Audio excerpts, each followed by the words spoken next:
चूने गुड़ को गोली बना करके अपने परमात्मा को, जो भी आपका इष्ट है, स्मरण करके आप ग्रहण कर लीजिए।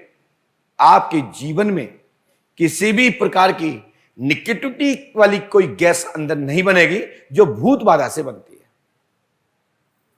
है। एसिडिटी,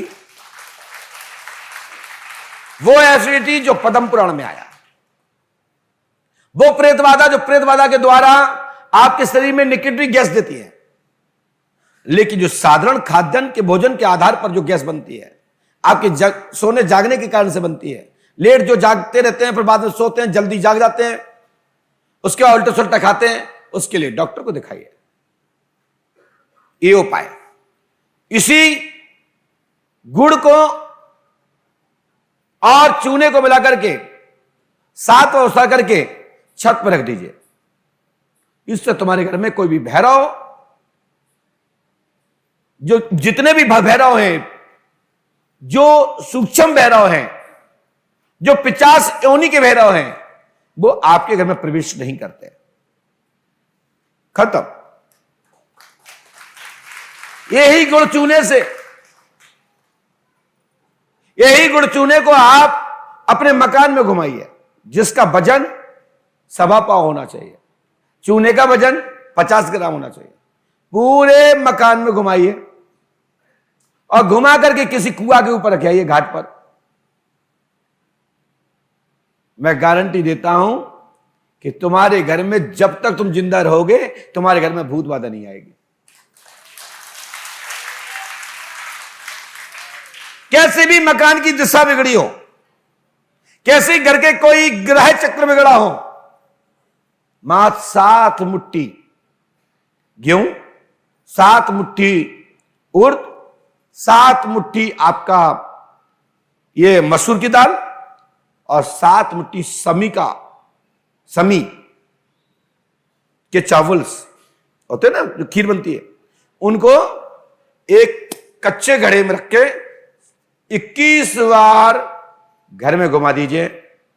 आपकी कैसी भी पूर्वजों की दिक्कत हो, कैसा ही वो बलि चाहते हो, तुम्हारे घर की संपूर्ण पितरों को बलि प्राप्त हो जाएगी और वो तृप्त हो जाएंगे, किसी के दूसरे के घर में नहीं भटकेंगे।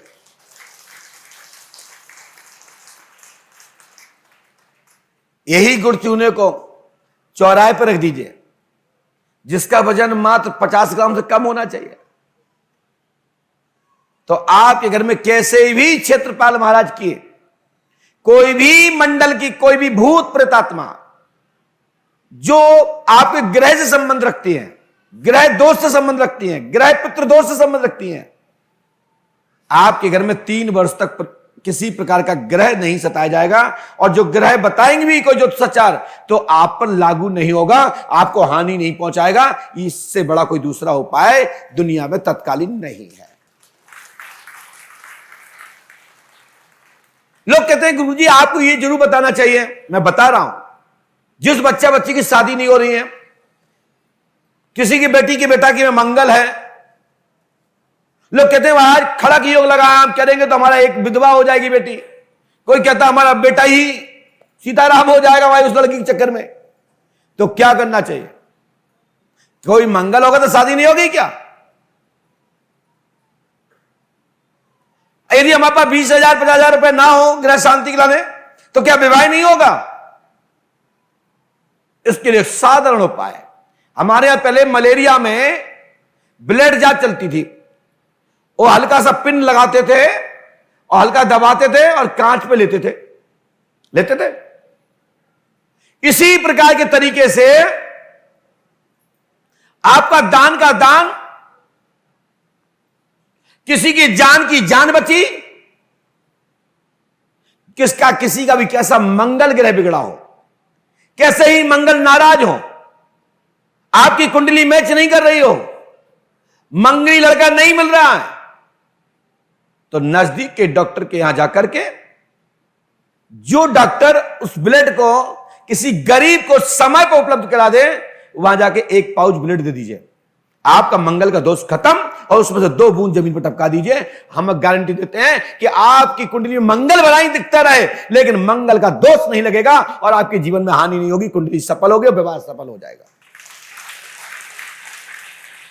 एक पाउच ब्लड में, जनत में लोक कल्याणार्थ है। इसके लिए तो शासन भी अपील करती है कि भैया सबको एक एक पाउच अपने जन्म उत्सव के टाइम पर, किसी विशेष अवसर पर गरीबों के लिए एक ब्लड बैंक में जमा कराए। तो आप ऐसी जगह जमा करा दीजिए जहां निःशुल्क मिल जाए और समय पे मिल जाए। और मैं गारंटी देता हूं कि आपकी शादी में कोई घटना हो जाए तो पंडोकर सरकार में आकर के पट्टियां चिपका देना कि महाराज जी आपने बताया था, इसके करने के बाद हमने आपके कहने पे किया और हमारे जीवन में हानि हुई। मैं गारंटी देता हूं। इतना ठोक के कोई नहीं बोलेगा मैं बोल रहा हूं। ये दरबार की यही तो खासियत है, जब बताते हैं तो ठोक के बताते हैं और प्रमाण से बताते हैं। कैसे भी कुंडली बिगड़ी हो,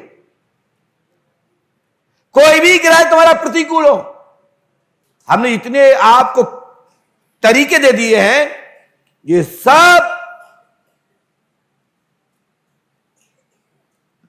हमारी प्राचीन पद्धतियों के, जो पूज्य गुरुदेव द्वारा और वृद्धजनों के मुख से जो प्रसाद प्राप्त हुआ है, वही प्रसाद मैंने आप सबको वितरित कर दिया है।